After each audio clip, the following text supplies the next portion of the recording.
Some Kind of Trouble sounds a lot more upbeat and optimistic than your previous records.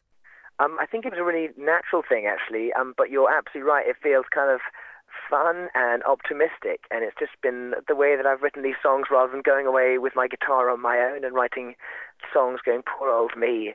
Instead, I've got into a studio with a great friend called Steve Robson, and he's ended up producing it. We've just had some fun and made a racket, picked up some electric guitars, and we've been like kind of teenagers. We've kind of really enjoyed this for a whole different thing, because the first and the second kind of went hand in hand. The second was a bit of a reaction to a new world that I found myself, and it was really personal and introspective. And then I put it down, and I kind of closed the door on that first chapter of that part of my music career.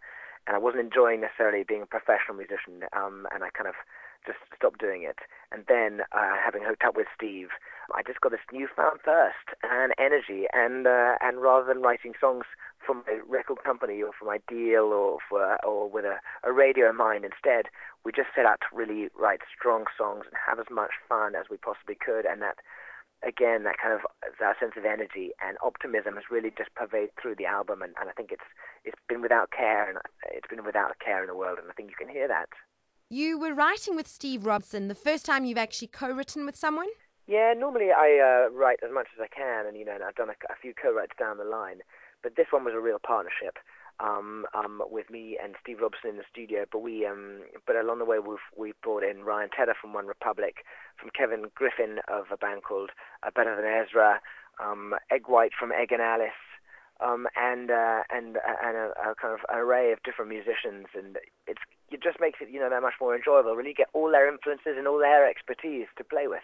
You're busy arranging tour dates for 2011. You last performed in South Africa about 2 years ago. What was that like for you, and what were your impressions of the country? I had so much fun down in South Africa last time, and I really hope that I'm invited to come and play there again, because I'd like that very much. So yeah, we're just putting our tour together through 2011, and we're feeling confident that we're getting a good reaction to the album, and I hope people like it. And if I'm invited, please, I'd love to come down there. It's an absolutely beautiful, beautiful country. The countryside, the landscape is breathtaking, and then the audiences were amazing. Again, they sang the songs, they knew all the words, they gave me a warm reception. I was looked after incredibly well. It was a very special trip.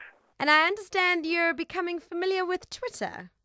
I'm learning to enjoy it a little bit better. I'm pretty good on Facebook, because I understand how it is. I can get direct information to people about concerts and where to buy tickets and stuff like that, and their direct feedback. And so I've got over 1 million followers on that. But Twitter is a new thing to me, and where I felt uncomfortable before, I'm now starting to just mess around with it more.